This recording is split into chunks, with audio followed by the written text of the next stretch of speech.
Mi vida, por Yeshua de Nazaret. Cartas a mi amada esposa Miriam. Autora María Medina. Voz Salvador Corazón. Capítulo 82. La hija de Jairo. Pasamos muchos años en Cafarnaúm, trabajando, enseñando y ayudando a todo el que venía a pedir y a los que aun sin pedirlo también se les ayudaba. Fue un tiempo intenso pero feliz. Había tanto que sanar en la tierra.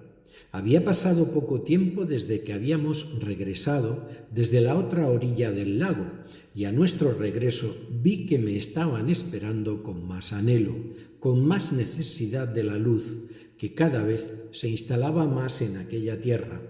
Y este era el motivo por el que solamente con que me vieran por alguna calle, plaza o campo, ya se amontonaban alrededor mío.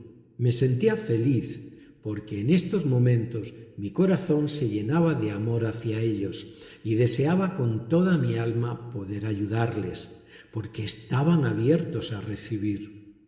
Me movía una intensa compasión hacia todos aquellos hombres y mujeres que no veían, que estaban sometidos por la ignorancia, utilizados desde siempre por sus propios hermanos.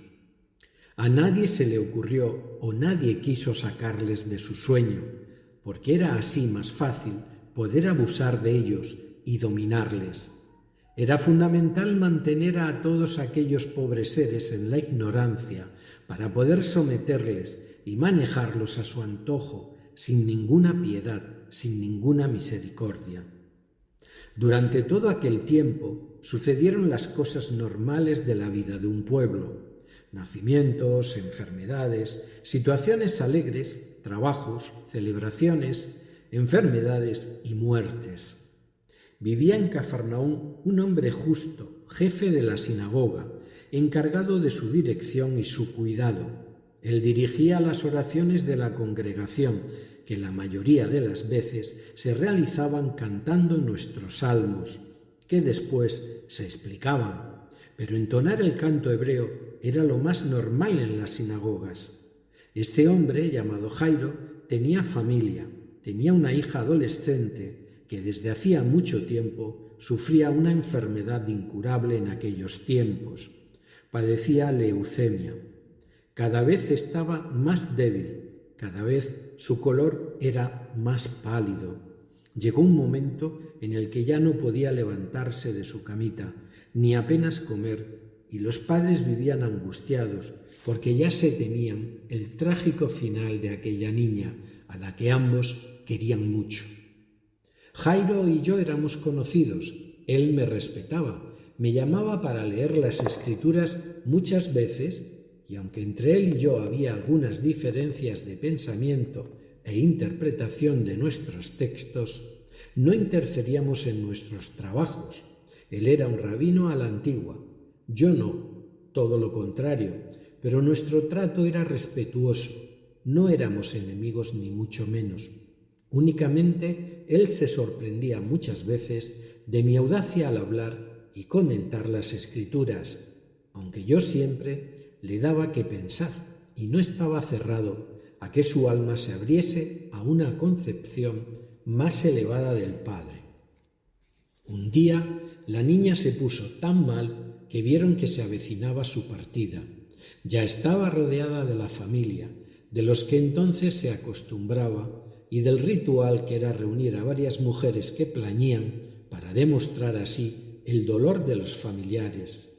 Ya estaban en la casa, ya se disponían a esperar su muerte, cuando Jairo, en un impulso que le salió desde lo más profundo de su alma, fue a buscarme desesperado. Se arrodilló delante de mí y me dijo: «Rabí, mi hija se muere, solo tú puedes curarla». «Yo lo sé, te lo suplico, ven a verla y quedará sanada». Había tal convicción y tal dolor en sus ojos que accedí y nos dirigimos hacia su casa. Como era lo habitual, cuando recorríamos las calles del pueblo, enseguida se amontonaba una multitud de personas que por necesidad o devoción me seguían y querían acercarse a mí o pedir mi ayuda. La dedicación de aquellos años en todos los lugares de la Galilea era inagotable, pero fructífera. En aquella ocasión, todos los presentes nos siguieron. Querían ver por sí mismos qué iba a suceder, porque conocían los prodigios que su rabí realizaba y estaban seguros de que iba a producirse otro. Por el camino había tal cantidad de personas que hubo un momento en el que no me dejaron avanzar, rodeado como estaba de tantos hombres, mujeres y niños. Fue entonces cuando sentí un pequeño tirón en los flecos de mi túnica. Una mujer, enferma desde hacía muchos años, con graves trastornos menstruales, había acudido a todos los médicos conocidos, se había gastado una gran cantidad de dinero para que curasen su enfermedad, pero todo había sido en vano. Ya había desistido de pedirles ayuda. Vio que tenía la ocasión de acercarse a mí, a pesar de la gran cantidad de personas que me rodeaban, y cuando pasé junto a ella, se atrevió a tirar de mi túnica. Me paré y sonriendo os pregunté: ¿quién me ha tirado del vestido? Jacob me dijo: Rabí, ¿cómo nos puedes preguntar eso con la cantidad de gente que nos rodea? Es imposible saberlo. Pero yo sí lo sabía. Me arrodillé ante ella y a mi muda pregunta, ella contestó con los ojos llenos de lágrimas que perdonase su atrevimiento, pero que estaba segura de que con solo tocar mi vestido sería sanada. Le dediqué la más amplia de las sonrisas y haciéndole una caricia en su pelo, le dije: ya estás curada. Y así fue, nunca más volvió a padecer su eterna enfermedad.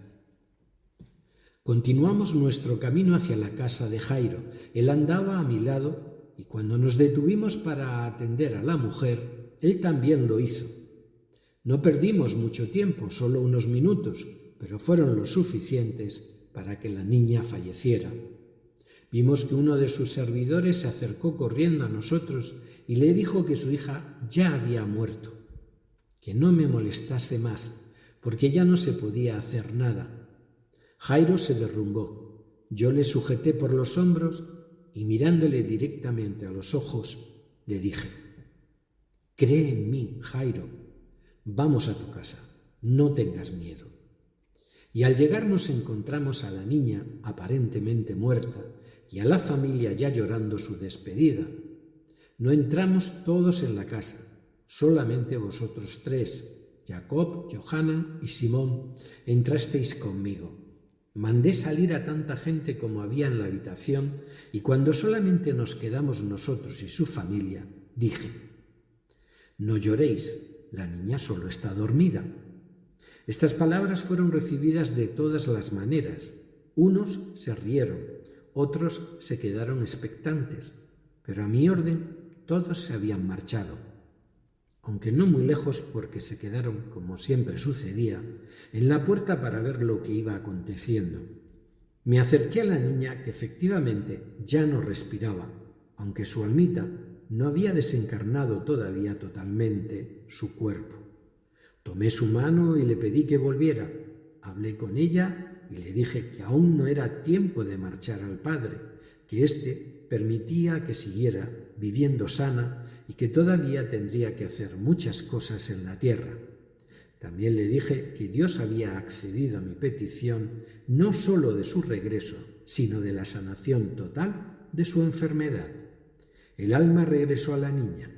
Ésta se quedó dormida plácidamente y el color volvió a su rostro y comenzó a respirar con toda normalidad, hasta que se incorporó al cabo de un tiempo. Los gritos y los llantos en la casa fueron enormes, pero ya no de dolor, sino de alegría y asombro.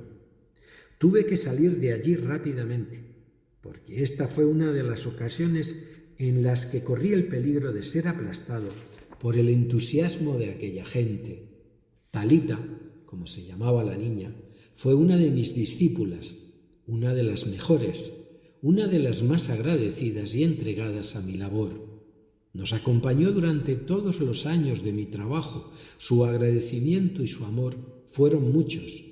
Y como ya sabéis ahora, queridos míos, muchas veces ha sucedido que las almas que aparentemente han fallecido No se han desprendido totalmente de sus cordones de plata que les unen con la tierra, sino que los mantienen porque deben continuar con sus progresos y sus labores de evolución o ayuda.